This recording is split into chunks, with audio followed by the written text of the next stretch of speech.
स्वागत है आपका अपने YouTube चैनल SG क्लासेस 247 पर। आज हम क्लास 7th का चैप्टर पढ़ेंगे जो त्रिभुज है। चैप्टर त्रिभुज है हमारा।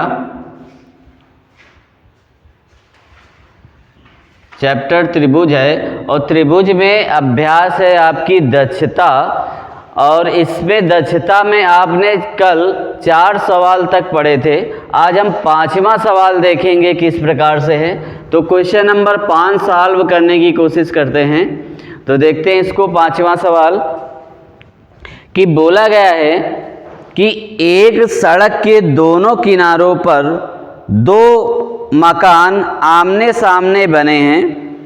यानी हमें ये एक सड़क है, इसके दोनों किनारों में क्या है, मकान बने हैं। एक ये मकान बना है और एक ये, ठीक है ना, दोनों मकान बने हैं। और 50 मीटर लंबी सीढ़ी का एक सिरा सड़क के एक ओर स्थित मकान की दीवार पर और 48 मीटर ऊंचाई तक पहुंचता है तथा दूसरे किनारे वाले मकान की दीवार पर यह केवल 14 मीटर की ऊंचाई तक पहुंचता है। तो सड़क की चौड़ाई ज्ञात कीजिए। यानी हमको क्या करना है, सड़क की चौड़ाई की ज्ञात करना है। यानी ऊंचाई सीढ़ी की तो सेम है ना। सीढ़ी की ऊंचाई आपकी 50 मीटर इधर भी है और 50 मीटर इधर भी है, मगर ये जो सीढ़ी पहुंच रही है यहाँ पर, तो यहाँ सिर्फ 14 मीटर की ऊंचाई पर पहुंच रही है और ये आपकी 48 मीटर ऊंचाई पर पहुंच रही है। यानी ये सीढ़ी आपकी इधर ज़्यादा पास है, उधर दूर है, ठीक है ना। और हमको ये पूछ लिया है इसकी चौड़ाई, ठीक है ना, सड़क की चौड़ाई। तो सड़क की टोटल चौड़ाई आपकी क्या है, DB बराबर हो जाएगा, BD बराबर हो जाएगा BC प्लस CD। यानी इसको और इसको हम दोनों को जोड़ देंगे तो हमें ये ज्ञात हो जाएगा। तो आपको ये आसानी से मालूम है। देखो हम यहाँ पर देखो, ये भी यहाँ क्या है, ये 90 अंश का कोण बन रहा है, तो इसके सामने वाली भुजा आपकी कर्ण हो जाएगी, ठीक है ना। और यहाँ पर भी 90 अंश का कोण बन रहा है, तो इसके भी सामने वाली भुजा ये भी कर्ण हो जाएगी, ठीक है। दोनों कर्ण ही हो जाएंगे। जब कर्ण हो जाएंगे तो हम यहाँ से इसका आधार निकाल लेंगे और इसका भी आधार निकाल लेंगे। दोनों का आधार निकाल लेंगे, बड़े आसानी से जोड़ देंगे तो इसकी सड़क की पूरी चौड़ाई हमें ज्ञात हो जाएगी, ठीक है ना।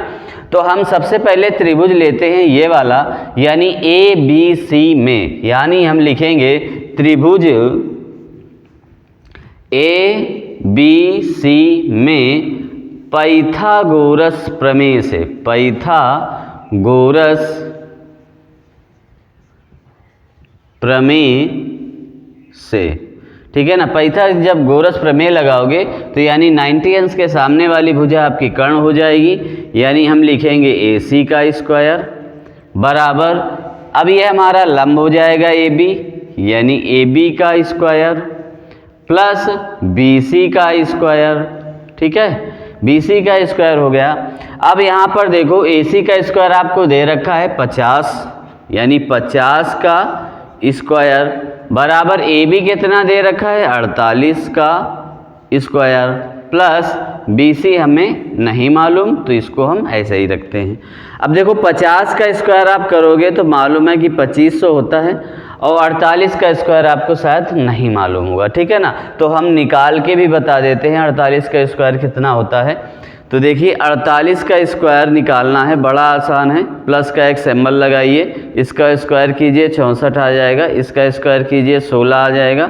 इन तीनों का गुणा कर दीजिए, 8 चौको 32, 32 दूना 64। तो इकाई का अंक छोड़कर फिर लिखा जाता है बस 4 0 6 2 12 13, यानी 2300 कितना आ जाएगा, 4 आ जाएगा, ठीक है ना। 2304 आ जाएगा यहाँ पर।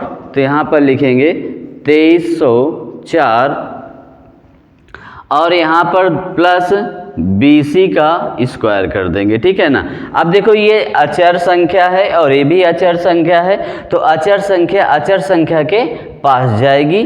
तो यहाँ पर हम लिख देंगे 2500 -2304 बराबर BC का स्क्वायर। अब इसको जब हम घटाएंगे ना तो 196 आ जाएगा, बराबर हो जाएगा BC का स्क्वायर। अब यहाँ से स्क्वायर हटाओगे, इधर अंडर रूल लगाओगे, यानी क्या करोगे 196 बराबर हो जाएगा BC। और जब BC को ऐसे हम लिख देंगे अंडर रूट में, देखो ये 14 का स्क्वायर होता है, आपको भी मालूम है ना, फिर भी हम शो करके लिख देते हैं कि 14 × 14 यानी BC बराबर कितना आ जाएगा 14। ठीक है ना, तो एक का तो मान हमने निकाल लिया।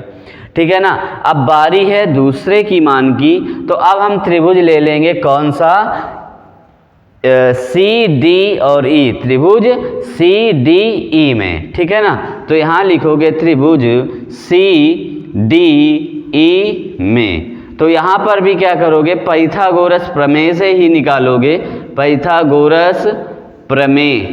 ठीक है ना, पाइथागोरस प्रमेय से, जब पाइथागोरस प्रमेय का यूज करोगे तो यहाँ देखो हमारा कर्ण क्या हो जाएगा, कर्ण हमारा हो जाएगा CE।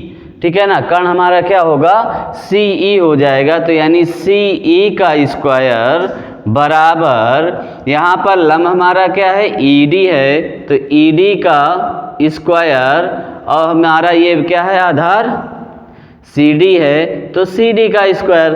ठीक है ना, अब हमारा कर्ण कितना है, यहाँ पर 85 है। ठीक है ना, तो यहाँ पर 50 लिखोगे और स्क्वायर करोगे, और ED कितना है, 14 है, तो 14 का स्क्वायर करो और प्लस CD का स्क्वायर कर दो। ठीक है ना, अभी इसका स्क्वायर करोगे तो आपका आ जाएगा 2500, और यहाँ पर करोगे तो 196 प्लस CD का स्क्वायर। अब देखो ये इधर जाएगा, ठीक है ना, ये इधर जाएगा, तो यानी 2500 माइनस 196 बराबर आ जाएगा आपका CD का स्क्वायर। अब इसको जब हम घटाएंगे तो आ जाएगा 2304, यानी CD का स्क्वायर। ठीक है, अब देखो ये 2304 किसका होता है, आपने अभी निकाला था 48 का। ठीक है ना, तो यहाँ पर हम CD बराबर लिख देंगे, CD बराबर, इससे अंडर रूट स्क्वायर हटेगा तो अंडर रूट लगेगा, यानी 2304 आ जाएगा। ठीक है ना, अब इसको हम क्या कर सकते हैं, CD का अंडर रूट में यानी 48 × 4800 कर दो, और फिर इसके बाद CD का मान निकाल कर 48 मीटर लिख दो। ठीक है ना, ये 48 मीटर आ गया CD का मान। तो अब देखो यहाँ पर पूरी CD की लंबाई आपकी कितनी है, यानी BD की लंबाई यानी कितनी हो जाएगी, आपने बनाया कि CB प्लस CD। ठीक है ना, तो यहाँ BD का मान BC का कितना है, 14 है, यहाँ पर 14 लिखोगे, और प्लस 48 निकला है CD का मान, तो 48 लिखोगे, और ऐड कर दोगे तो 62 मीटर आ जाएगा आपका। ठीक है ना, यानी कितना आ गया, 62 मीटर। तो यहाँ पर लिखोगे, अतः सड़क की चौड़ाई 62 मीटर होगी। ठीक है ना, तो इस प्रकार से आपने बड़ी आसानी से सवाल को सॉल्व कर लिया, और बड़ा ही आसान सवाल था। देखते हैं अगला सवाल क्या कहता है। देखिए अगला सवाल आपका 6वां है, बोल रहा है कि उस त्रिभुज का नाम बताइए जिसके परिकेंद्र और अंतः बिंदु एक ही होते हैं, है ना। ये आपका 6वां नंबर सवाल है, और इस पे आप समझिए उस पोजीशन पर, यानी त्रिभुज के अंतः केंद्र और परिकेंद्र एक ही होंगे जहां पर तीनों भुजाएं आपकी बराबर हो जाएंगी। ठीक है ना, तीनों त्रिभुज की भुजाएं बराबर हो जाएंगी, तो वहां पर आपको क्या होगा, यानी उसके परिकेंद्र और अंतः केंद्र दोनों क्या होंगे, समान होंगे, यानी केंद्र जो बनेगा तो भी समान होगा और परिकेंद्र जो बनेगा वो भी समान होगा। तो वो त्रिभुज आपका कहलाता है समबाहु त्रिभुज।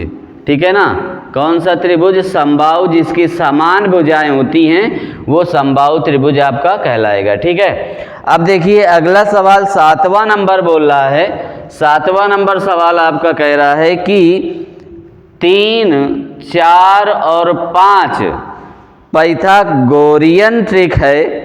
इस ट्रिक के 3 अपवर्तक त्रिक भी लिखिए और दिखाइए कि 15, 20 और 25 भी पाइथागोरियन ट्रिक हैं। तो यहाँ पर क्या करना है आपको कि सब में बारी बारी से 3 हमें लिखनी है।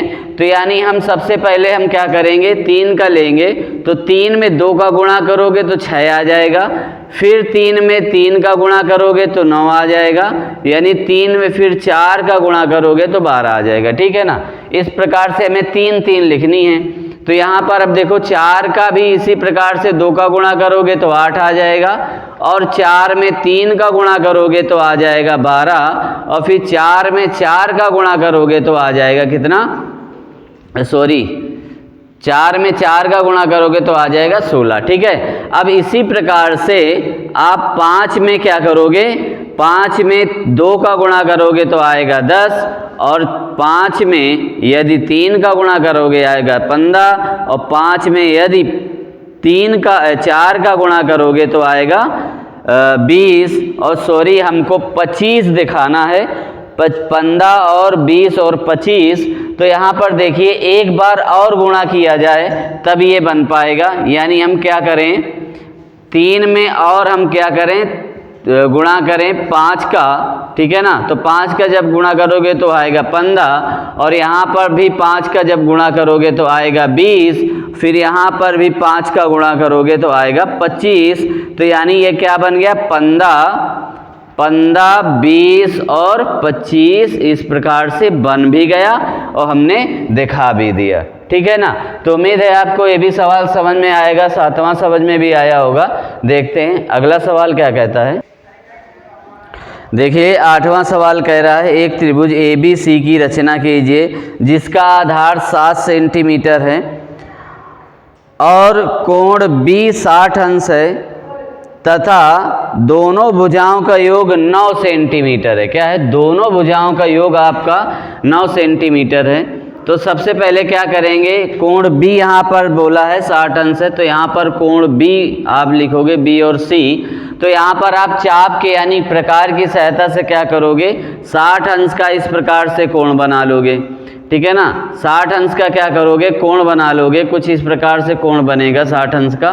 ठीक है, अब यहाँ पर पटरी की सहायता से इसको ए नाम दे दोगे। अब यहाँ पर हमें ये बताना है कि दोनों का योग क्या है, कितना है, 9 सेंटीमीटर है। तो यहाँ पर क्या करना है, आपको एक को मान लेना है x और एक को मान लेना है x 9 माइनस x। टोटल क्या है, 9 माइनस x है। ठीक है, 9 माइनस x कर लोगे, फिर इससे हमें क्या करना है, मान निकाल लेना है कि कौन कितना है। या मान लो कि हमको यहाँ पर, अब ऐसा भी कर सकते हो कि पटरी की सहायता से आप 6 सेंटीमीटर की, मान लो ये रेखा ऐसे खींच ली, तो 6 सेंटीमीटर का चाप इस तरीके से लगाओ, फिर 3 सेंटीमीटर के इधर रेखा खींच दो, तो आपका सीधे सीधे बन जाएगा 6 और 3 सेंटीमीटर। ठीक है ना, तो इस प्रकार से बस रचना करके लिख देनी है कि क्या क्या आपने किया है ना। तो बस रचना करना है, योग बोला है तो योग आप जानते हो कि 9 का योग 6 प्लस 3 कर दे देंगे तो भी आ जाएगा 9, और 5 और प्लस 4 करोगे तब भी आ जाएगा 9। ठीक है ना, तो आप जैसा समझना वैसा ही आपने कर लेना है। ठीक है, तो अब मिलते हैं फिर नेक्स्ट क्लास पे। तो देखते हैं, यदि आपको वीडियो अच्छा लगा हो तो लाइक करें, यदि चैनल पर नए हैं तो सब्सक्राइब करें और बेल आइकन को दबाना ना भूलें, और अपने दोस्तों के साथ वीडियो को शेयर करते रहिए। मिलते हैं फिर नेक्स्ट क्लास पे, तब तक के लिए धन्यवाद।